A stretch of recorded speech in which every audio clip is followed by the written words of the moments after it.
সারা দেশে প্রশাসনের নির্লিপ্ততায় আইনশৃঙ্খলা অবনতি ও ষড়যন্ত্রমূলকভাবে দেশকে অস্থিতিশীল করার চেষ্টার প্রতিবাদে কেন্দ্রীয় তাঁতি দলের নির্দেশনায় বিক্ষোভ মিছিল আয়োজন করে ময়মনসিংহ দক্ষিণ জেলা তাঁতি দল। অনুষ্ঠানে সভাপতিত্ব করেন দলের সভাপতি রুহুল আমিন, সঞ্চালনা করেন সাধারণ সম্পাদক মোহাম্মদ মুক্তার হোসেন মণ্ডল।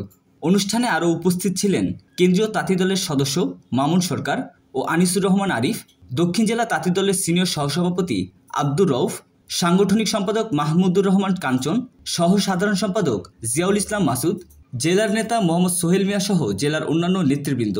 এছাড়াও উপস্থিত ছিলেন কোতোয়ালি থানা, ত্রিশাল, ভালুকা, গফরগাঁও, পাগলা, মুক্তাগাছা, ফুলবাড়িয়া সহ বিভিন্ন স্তরের নেতাকর্মী।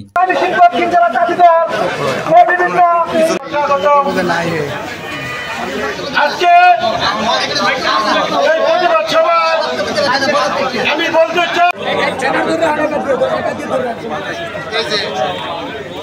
আল্লাহ আমাদের কেন্দ্রীয় কমিটির আবুল কালাম আজাদ তার সহযোগী সুস্থতার জন্য